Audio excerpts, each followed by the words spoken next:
rostro.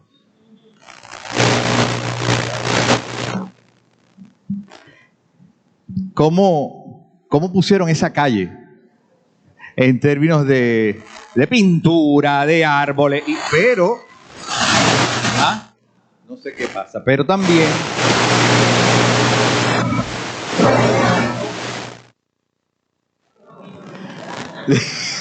los micrófonos.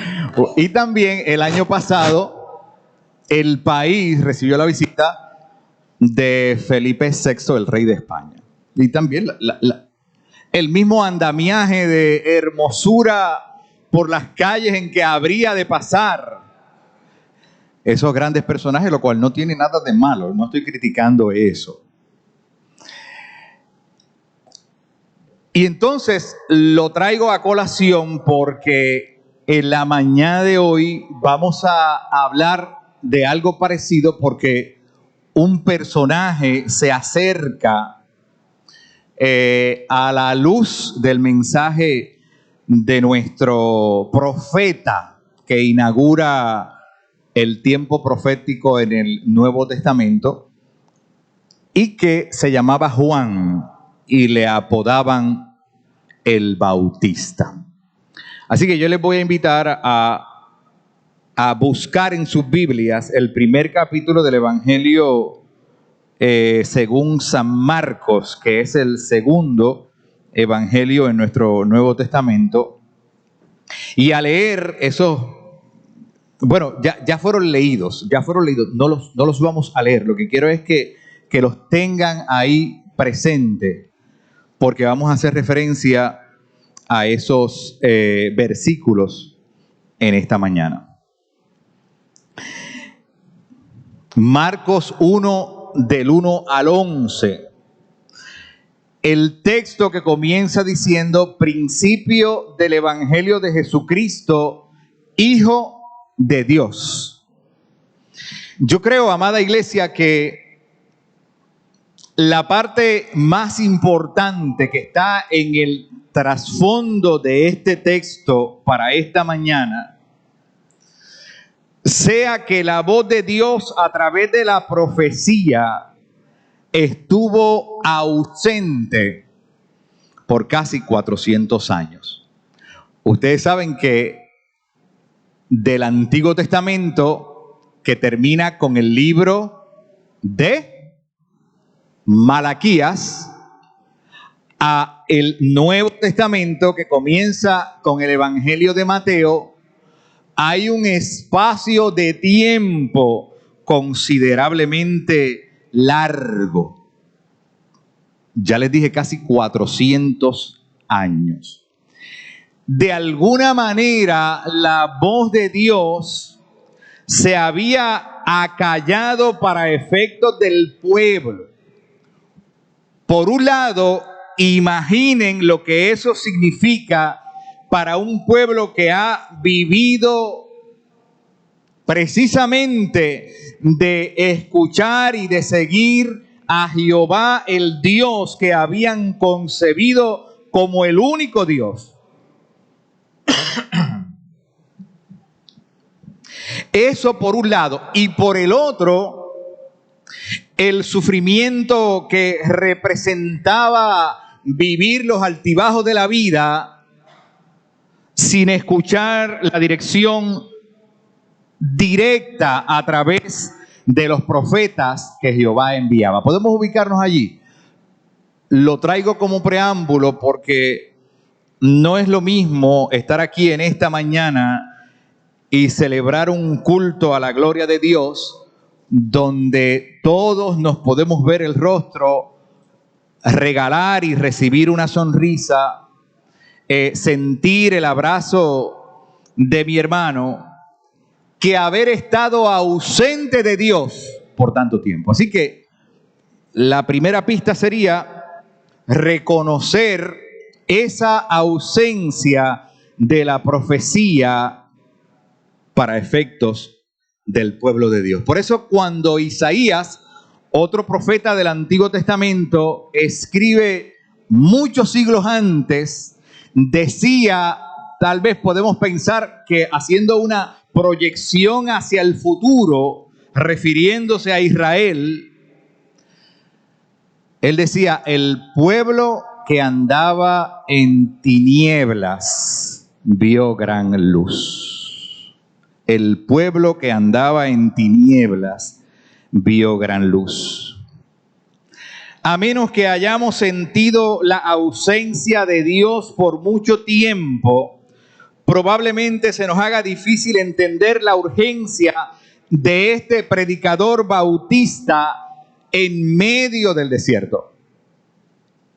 Y lo primero que dice el Evangelio de Marcos es que este es el principio del Evangelio de Jesucristo. Y si es el principio, quiere decir que este mensaje, que dicho sea de paso, podemos entender también como la buena noticia de Dios o la agradable noticia de Dios, entonces esa palabra va a inaugurar un nuevo tiempo. Juan el Bautista llamó a ese nuevo tiempo particular de la historia que rompía con la ausencia y el silencio de Dios, le llamó precisamente el reino de los cielos o el reino de Dios.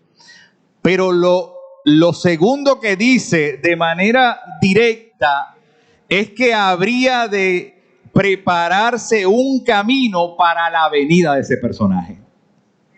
Entonces yo me pregunto si, aunque ya hemos dicho precisamente en esta reflexión y recorrido de Adviento, que el día y la hora de la venida del Señor nadie la sabe, ¿verdad que sí? Hemos hablado de eso, ¿verdad? Pero yo me pregunto si tuviéramos la oportunidad de saber el día que el Señor viene, si viniera a Puerto Rico, ¿verdad? Si esa Valdoriotti la íbamos a poner en todo su esplendor, ¿verdad? ¿Ah? ¿Qué ustedes creen? Tan hermosa para recibir a aquel que viene, a nuestro Señor. Así que ponga ahí en el papel de su imaginación que lo primero que anuncia Juan, después de decir que este tiempo es inaugurado con el Evangelio o con una buena noticia, es decir, que ese tiempo requerirá alguna preparación. Mire, los caminos, al igual que ocurrió con los hoyos de las carreteras por donde iban a pasar los magnates, en el tiempo de Jesús también eran rellenados. Oiga, imagínense ustedes, caminos de tierra y de piedra, pues con la lluvia y el paso, pues se hacían hoyos, ¿verdad que sí? Que es natural. Entonces esos caminos se rellenaban para que el paso de ese personaje que vendría, que podría ser el gobernante tal o el rey tal, eran de esa misma manera preparados. Pero como la palabra de Dios tiene también una alusión metafórica o figurada, nosotros debemos sacarle un sentido más allá de lo que significa eso en términos de carreteras. Y entonces la pregunta para nosotros en esta mañana sería, ¿y cuál es la preparación que requiere mi vida, entiéndase iglesia o persona, para la venida del Señor? Porque eso es lo que estamos haciendo aquí. Nosotros estamos representando en esa corona un simbolismo, porque el Señor ya ha venido, eso nosotros lo sabemos, ¿verdad? Y el Señor, después que transitó por esta tierra, se fue al cielo y lo estamos esperando de otra manera, ¿verdad? Pero en este tiempo lo que estamos diciendo es que la venida del Señor llegará a nuestra vida de la manera más sencilla, más tierna, más humilde y más pobre que a Dios se le haya podido ocurrir para enviar a su Hijo en medio de nuestra tierra y de nuestra realidad. Yo les pregunto, ¿eso no es un motivo para estallar el corazón de alegría y de gozo? ¿Ese no es un motivo que debe acompañarnos en este tiempo para decir que el corazón necesita la preparación oportuna para la llegada de Dios? Imagine ustedes eso, amada iglesia, la llegada del Hijo de Dios, que en un sentido teórico ya ha llegado a nuestra vida, porque Dios está en nuestro corazón, ¿verdad? Ya lo hemos invitado, ya hemos participado de ese recibimiento, pero una vez más el Evangelio nos invita a recrear la historia para precisamente revivir lo que eso significa en nuestra vida. Y afirmamos con eso que cada día necesitamos recibir al Señor.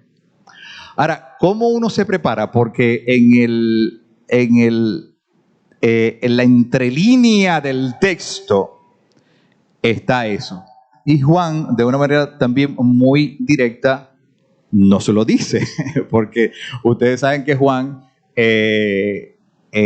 tuvo la encomienda de predicar en el desierto y tener una dieta especial, ¿verdad? Como dice el mismo Evangelio, comía langostas y miel silvestre. Así que era una manera particular de vivir la vida que él había entendido que era la vida de fe. Pues él lo dice de manera escueta.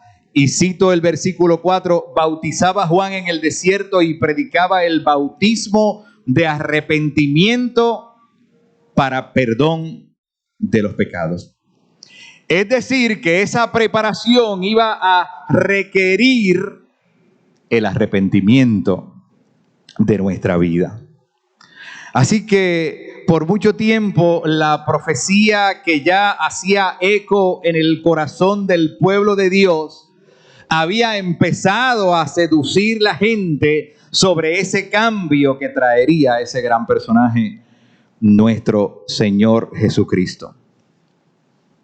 Saber, amada iglesia, que Dios está presente, como lo está a través de este culto, como lo hemos sentido, como lo hemos cantado, como lo hemos alabado, infunde un gran aliento aún en el momento de mayor desolación de nuestra vida. Y Adviento es una oportunidad para decir: Dios está presente en medio de su pueblo. Él decidió romper el silencio para revelarse a través de la persona de Jesucristo e inaugurar un nuevo tiempo que usted y yo conocemos como el reino de Dios.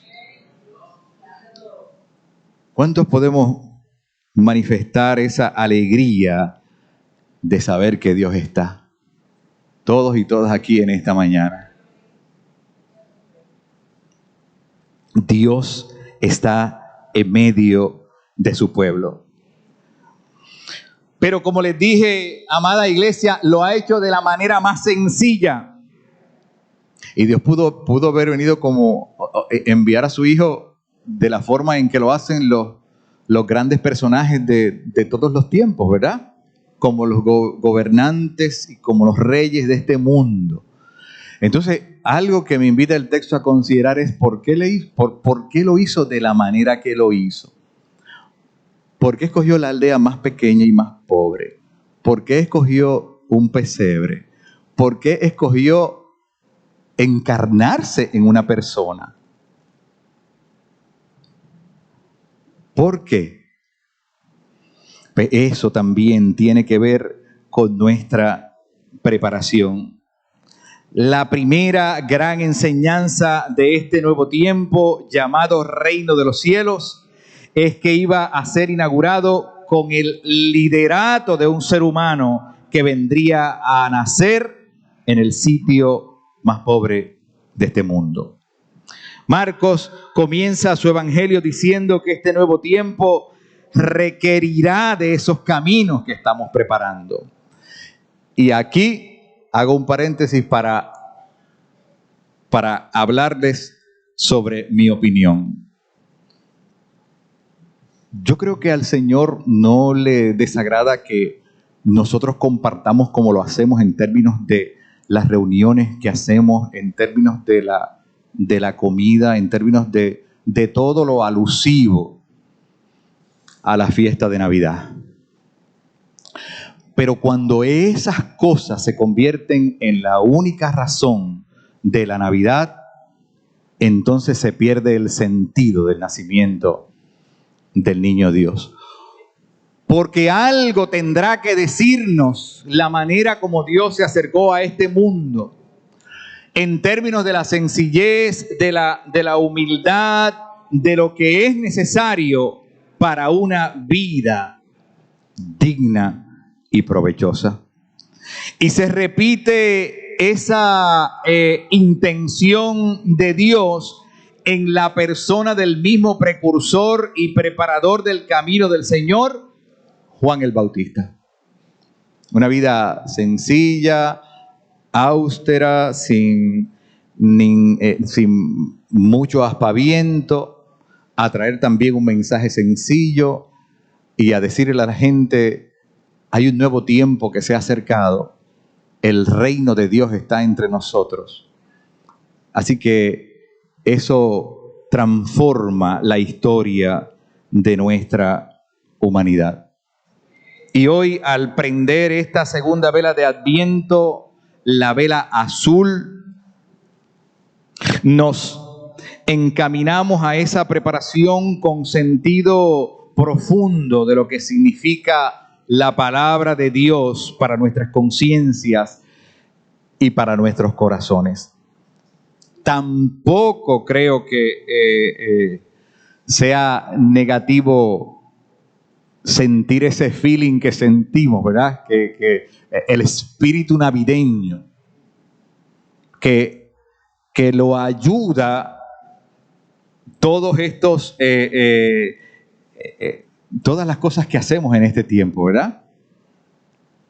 Los olores, las reuniones, las comidas, todo lo que hacemos en este tiempo de Navidad. A algunos les ataca la nostalgia, ¿verdad? Porque también es un recuerdo de lo vivido. Y si eventos importantes de nuestra vida nos ocurrieron dentro de ese espacio, pues mire, no hay nada malo con recordar, pero volvemos a lo mismo. Si nos quedamos en la nostalgia y en el recuerdo, y eso nos desvía del sentido principal del Adviento y de la Navidad, pues tenemos que rescatar nuestro camino, ¿verdad?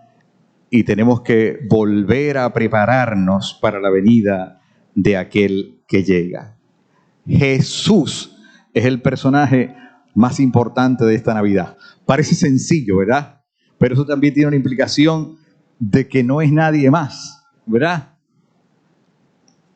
Nadie más. Jesús es el personaje principal de la Navidad y para ello Dios envió a Juan el Bautista a preparar ese camino. Pero para eso, amada iglesia, nos envía a usted y a mí, porque la iglesia también prepara un camino para la llegada de Jesús a todo aquel que no lo ha recibido.